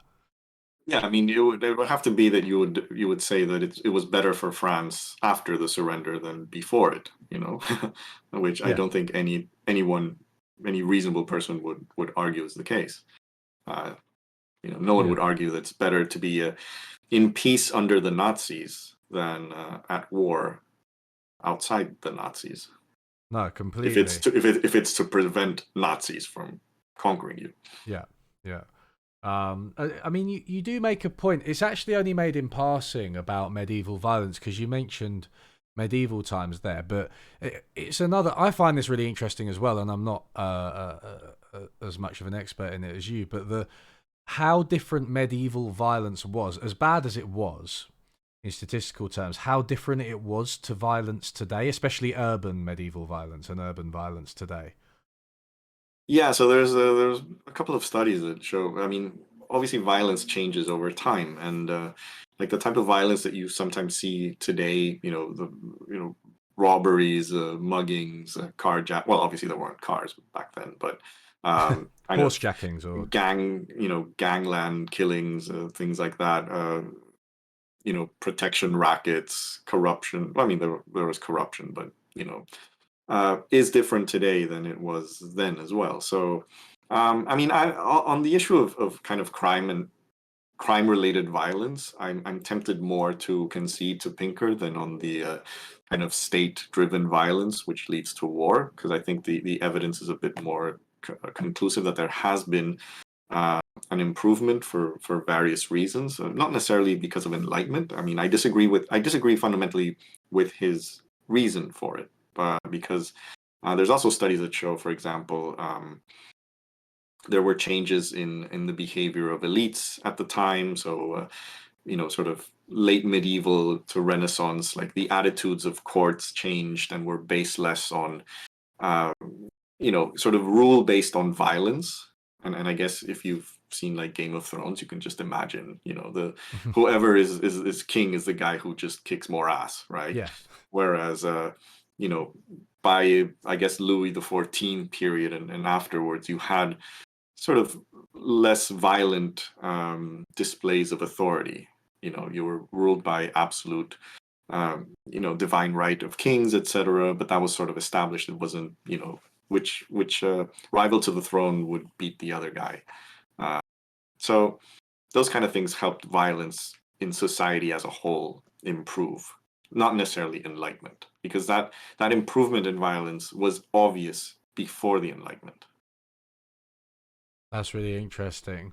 And more on this topic is you had a really nice turn of phrase. I'm not sure if it's yours or if it was from someone else, but you say war these days can be more brutal but less deadly. Right. So this returns to the issue of state violence, and I agree with you on crime. By the way, like I think it has improved for sure. But yeah, with state violence, how can war be more brutal but less deadly? So, well, obviously technology will make it much more brutal. The ability that we have with modern industrialized weapons to create violence is much, much bigger than before, when armies were basically just, guys with a musket and, a couple of artillery pieces. Whereas now we have, we can wipe a city off the planet even without using nuclear weapons. I mean, how many cities in Europe were basically bombed into the Stone Age during World War II? What has changed is, so it's not so much that we're less capable of violence, and that's why there's less deaths. If you want to argue that, which I'm not arguing anyway, but there's a lot of factors that contribute to why wars can be, in a broader sense, more violent but less deadly in terms of less people dying proportionally. And so, some of the reasons that I give in the book is, for example, in if you had a war in medieval times, I mean, this is even today. Most wars take place in open fields, so they don't take place in cities. Cities are the last places you want to fight because it's harder, as the war in Ukraine has clearly showed. So most warfare happens in kind of open areas, and well, in medieval times, that's where most people lived. Most societies were fundamentally rural, so the war was happening where more people lived, and it wasn't safe. If you were in the countryside, you would face an invading army that could pillage your town, could basically just kill off anyone in your town. And a lot of times it was harder to escape this. And if you could escape this, you would move into the city, which had a city wall, and then you'd be subject to a siege. Again, once they broke the siege, they could kill everyone inside. And you saw this happen, with the Mongols, with every single war pretty much. Now it's different. Now you have greater mobility. You can escape a war. So in the first 48 hours of the Ukraine war, you had millions of people leave Ukraine. And most of these people were people who lived in areas that were closer to the border. So that saved a lot of lives, because by the time fighting happened in cities, many of these cities had been considerably depopulated compared to how their pre-war populations. Now, of course, more people live in cities, so they're less out in the open. So proportionally more of a country is going to be in those cities. So you can have this devastation, but it's also just easier to avoid death. You also have obviously much better sanitation, much better medicine, much better organized civil defense. So these things I would not necessarily say are the product of enlightenment. I would say they're a product of technology. The fact that we have better medicine, we have this kind of more organized state that could take care of its people. So if you look at the numbers, I was looking at some estimates of the artillery expenditure by Russia in the current war, apparently higher than the Allies in the Western Front during World War One. So that is insane. That just tells you just how intense the actual volume of firepower that has been used in the Ukraine war. And yet, if you look at the civilian casualties, yes, they are high. We don't know the numbers yet. We won't until the war is over. But they're certainly not as high as you would expect if this had been a medieval siege, relative to the whole population. So yeah, that is even for example, during the world wars, you had the annihilation of cities like Dresden, etc. But if you look at the amount of people who died in them, it still seems low compared to the utter devastation that you had, the physical devastation. And I would say there are other aspects that do make war like incredibly deadly, in the sense that there's a lot of indirect means of warfare that often affects civilians. So, for example, the British blockade of World War One, which by the end of the war was causing Germans to starve. So this kind of warfare can be incredibly deadly. But even then, there are still ways to kind of escape that. But so I think that sort of tells you why it can be more brutal, but at the same time more deadly, in the sense that less people die. And I think what Pinker wants to present is this idea that war is somehow a bit more noble, when it really isn't. And I think the barbarity that you see in terms of like the Russian way of war and the way that they've behaved in Ukraine. And I'm not just talking about the war crimes, but I'm talking about the way that Russia fights wars, which is, this is a very artillery heavy army that loves sieges, and this just loves basically leveling everything that's in front of it, and doesn't care if it takes months to do it. So this kind of warfare can be incredibly brutal and incredibly violent, and yet still we are seeing much less people dying than in wars before. But I wouldn't. So Pinker, I think, if he wants to just run the numbers, yeah, he's right. But he needs a theory of why that's happening. And I don't think his idea that enlightenment is making wars more civilized, I would say, holds any truth to it. No, I mean, yeah, you're reducing Dresden to rubble, even if the civilian population were more able to evacuate than they would have been 100 years earlier, is not a sign of the better angels of our nature or of enlightenment values, right? It's just like Oh, a sign that war has changed, and you're still completely, set on destroying a city and killing whoever you happen to kill. It's just that the people are better able to escape. That's not evidence of some kind of mystical trend that's guiding us to be better. that was like the deliberate policy, like the Royal Air Force at least. Their deliberate policy in bombing German cities was to create as much civilian disruption and death as possible that Germany would surrender. So how is this any different than the Mongols marching in and wiping out an entire village? It's kind of the same thing. It's sort of war by terror. Um, and yeah, you can actually argue that this was a war crime. Yeah. It's just obviously the Allies won, and obviously compared to what Germany did during World War II, it's sort of not nearly as bad, I would say. But in sort of looking at it objectively, that's a horrific way of waging war. And same with the blockade. Absolutely.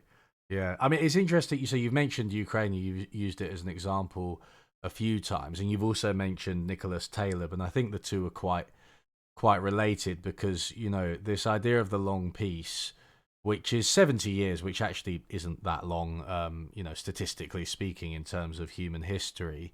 Pinker kind of extrapolates from this trend that we're experiencing a decline in violence and in warfare, but Nicholas Taylor, as you said, has criticised him on statistical grounds, saying, "Look, this isn't. You've got the distribution completely wrong. There are fat tails with war. There's always a chance it can flare back up again. You're drawing this conclusion too prematurely." And then we had, the Russian invasion of Ukraine, which seemed to be, it hasn't spiraled out of control yet in a global sense, but it did seem to be a confirmation of this, that you just can't jump to conclusions too much. And I do think Pinker, I forget exactly what he said when Russia first invaded Ukraine. I do remember it being particularly obtuse. I think it was something about how Russians don't really support the war, so therefore it doesn't count. Or he was trying to spin it into the new optimist narrative, but it was very. I mean, I think even his fans were a bit like, "All right, shut up, Stephen." But yeah, I can't remember exactly what he said, but he didn't acknowledge it fully. But it's a good counterexample, right? Yeah, I mean, I wouldn't know what he says because he blocked me on Twitter. So, um, yeah, I mean, the thing about and I have in my book, I'm very open about like nuclear war is a real thing. Like it is a threat. It can happen. It can happen through the deliberate uh, impulse of one of the world's nuclear powers. It can happen. It can start by accident and then find no way of controlling it. I think on Twitter, if anyone who's watching this follows me on Twitter, it might sound like I've sort of um, not taken that threat seriously because I've argued a lot with a lot of kind of anti-war leftists who are basically just using the threat of nuclear war as an excuse for Ukraine to surrender. And I think to the extent that Putin is a rational being, which I think he is, however evil he is, or rather however evil what he's doing, I do think he's fundamentally rational, and I would actually be more scared about like if Trump was in power, because I found Trump to be far more unstable and far more likely that he would do something of the sort, dropping a tactical nuke on Iran Mm. if it led to a war or something. Um, but it is a real threat. And I think it's something that people like Pinker just assume that it's not going to happen, that it just can't happen, and all these things you can assume are not going to happen until they do. And I think what to some extent, the possibility of a nuclear war is something that we can't really. Um, there's nothing we can do about it. If one starts, uh, what what could we have conceivably done? Anyone else who wasn't the country that first launched the nuke? Um, there's not much you can do. You can take your steps to kind of prevent that from happening or lead to a situation where that might happen. But ultimately, you're not in control of whoever starts it. And especially if it's an accident. And in my book, I list. I think that chapter actually starts with an anecdote of the Cuban Missile Crisis, where it came very close for a Soviet submarine to launch a nuclear torpedo against the U.S. Fleet. So that could have started a nuclear war. There may be a circumstance during this conflict that creates a similar standoff? I don't know, but these are these things that have to be taken seriously, and I think Pinker just doesn't take them seriously. And I would say that it leads into a further issue of like, aside from nuclear war, what other technologies that we have created or will create could generate these existential risks? You know, whether it's AI, or what of the things that are slowly destroying the planet, like climate change, that they're not taking seriously. So, yeah, his narrative is just not conducive to creating a system. And when I say like, what can we do against the nuclear threat? Um, I do think it's that when we have to reimagine sort of the international order. You know what I mean? Like, how do we prevent countries like Russia from doing things like this? How do we prevent countries like the U.S. from invading Iraq? And we realize that the international order is not equipped for this. It's not equipped to stop a country that is powerful from doing whatever it wants to a country that isn't powerful. Um, Same with Israel to Palestine. Same with Saudi Arabia with Yemen. I mean, that is what he should be challenging. But there is no, like I said, there is no systemic critique of him, of the international system, and that's the things that we should be worrying about. It's a much more pressing question to worry about these things than to, focus on celebrating the decline in violence, right? Because it is, as you put it very eloquently now and in the book, it's fragile. And nuclear weapons specifically are something that pose a real existential threat to humanity. And as soon as one goes, we're probably fucked, basically. So, what can we do, and how can we critique and improve the existing system to make sure this doesn't happen, and we don't even get close, unlike because we have been close.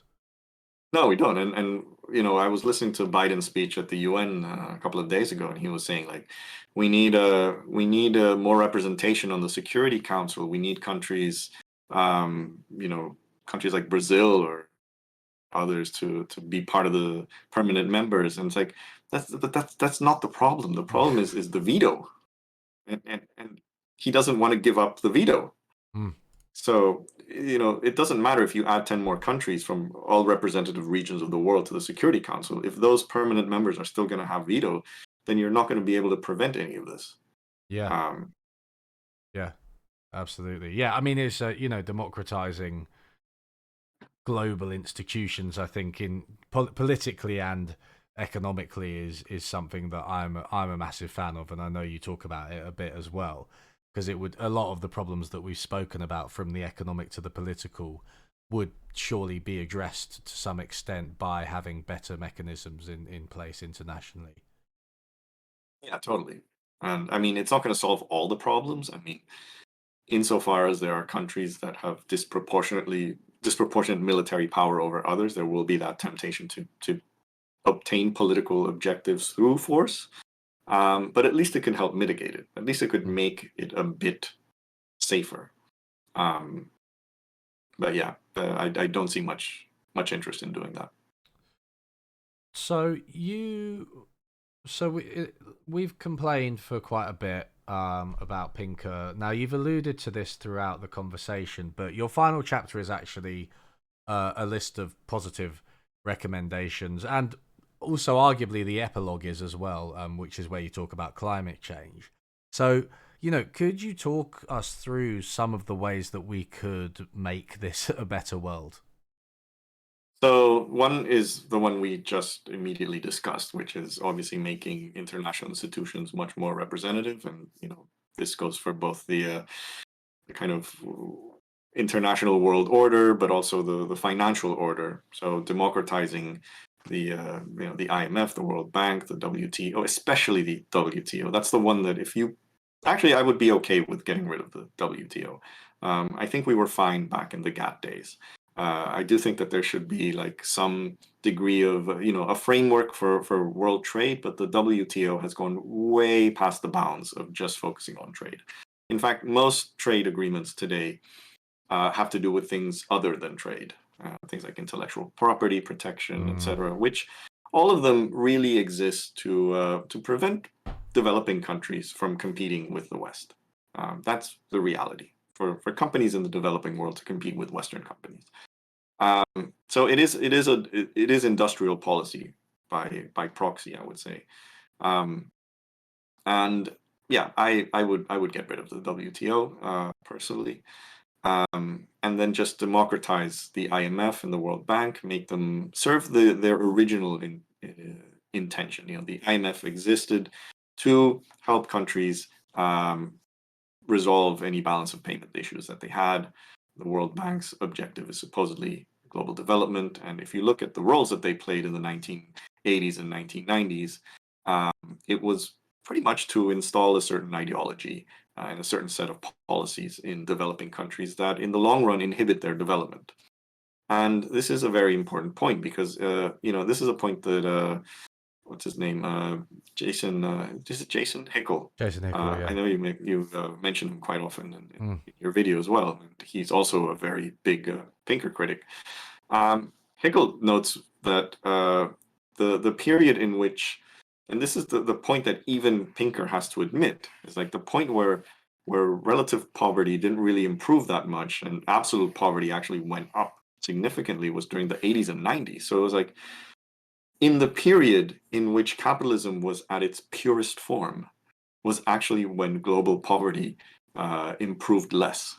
So it really, like the improvements in poverty in recent years really happened sort of after 2000, when the policy set became a bit less extreme, conceded areas to state-led development, etc., not just privatize, deregulate. So Mm. um, yeah, that would be kind of the objective, because I'm fully think that countries need to have complete freedom in setting their own development policies, and if even if these policies go against what is the global consensus, I mean, that's for them to sort out, right? And one of the interesting points is, so when we look at the poverty number, the global poverty numbers, and we can decide whether it's fair to include China or not, because China was an example of a supremely successful country, and obviously putting China into the equation makes all the numbers look so much better. And the argument that people like Pinker and the, people like him like to make is, well, we're looking at poor people all over the world, right? So it should matter that China is included, since it accounts for such a big chunk of humanity. But actually, from a practical perspective, it's very disingenuous to include China, because China is such a large country that it can get away with setting economic policy independently that other smaller countries don't. So, China, for example, when it sets FDI, foreign investment agreements, often demands a lot of technology transfers. And those technology transfers obviously benefit them in the long run, because it makes them be able to catch up technologically much quicker Mm. than it would otherwise. So the leverage that China has is that it's such a huge market that it can convince any company to give to offer technology transfers if they want to invest in that huge market. And most companies will be really hesitant to say no to this. Whereas a smaller country will not have that leverage. If you're a country of 20 million people, 30 million people, and you want the same kind of technology transfers that China's demanding, the foreign companies are just going to say, well, screw you, we're not going to do it. So China has had some advantages in developing purely because of its size. Then it wouldn't be comparable if, say, we were talking about 20 separate countries of 50 million people, or whatever. So I do think that it does matter, including to include China. Like, there has to be a little asterisk there, and say, well, this doesn't represent the opportunities that the average developing country has. So That's actually, anyway, I have to say, I never actually heard that point about China articulated in that way. It's a really good point, because I mean, arguably India can do something similar, and a lot of the progress has been concentrated in India as well. It's worth saying, not as much as China, but you know, outside of those two massive countries, how are you going to pursue as aggressive a set of policies, because they just they're more enthralled to global capitalism and to Western corporations and Western trade deals, and the WTO that you were talking about and everything like that. These poorer countries, they have less power, so democratizing these institutions is one way to give them at least some more. Yeah. And then the other points that I make in that chapter, I mean, are pretty much related to basically worker representation and worker democracy. I'm a big fan of that. That is really when I come out as a socialist, because I'm more of a market socialist. I don't believe that we should have a command economy or any of the other things and I'm also not a communist that thinks that we should live in a stateless society. So I do think that the state has a very important role to play in society when it's well run and efficient.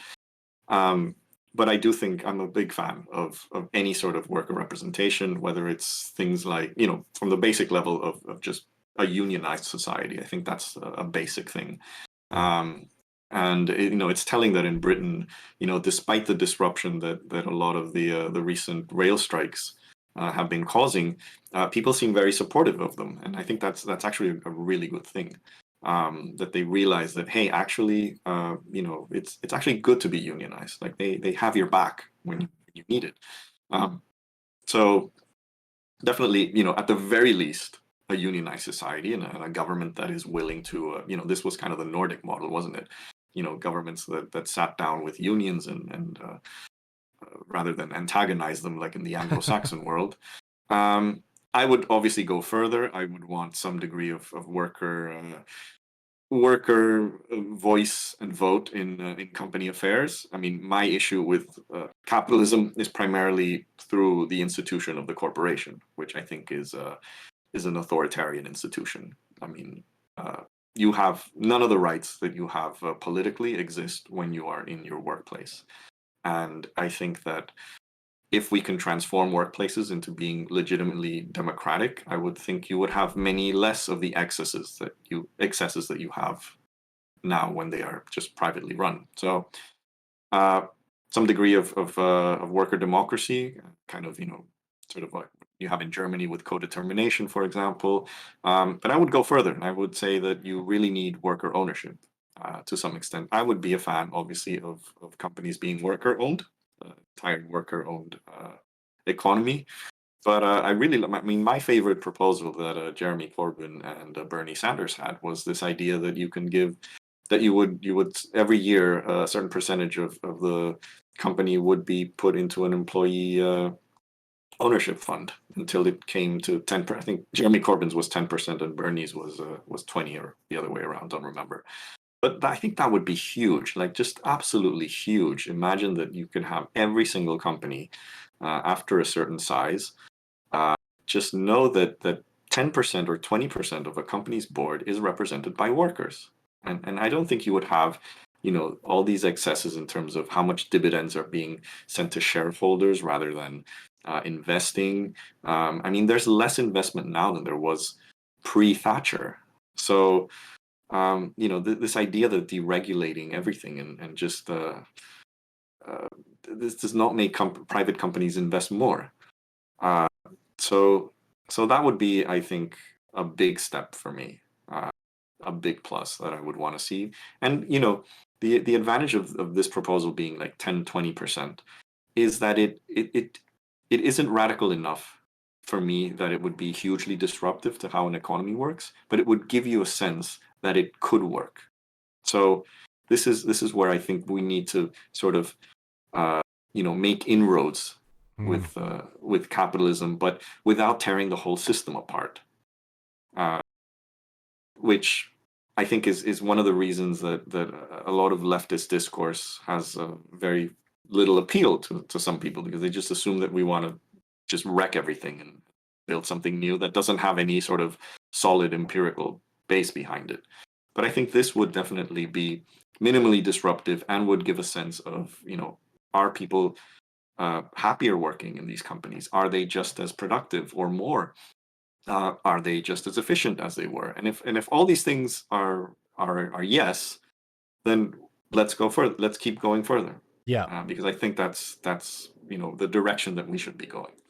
No, I Um, agree as well with. Well, I mean, I made a video on worker democracy. I think it's oh pretty yeah, I much saw it. you I can't thought it was find. really, Oh, yeah, it was really good. I yeah, think quite fair and balanced, I would say as yeah, well. yeah, There, yeah, there like are, Fox News. yeah. No, I meant that non-sarcastically. Uh, no, I think it was pretty fair and balanced because I mean there is still a degree of there's missing evidence that it is as good as I guess its proponents would say.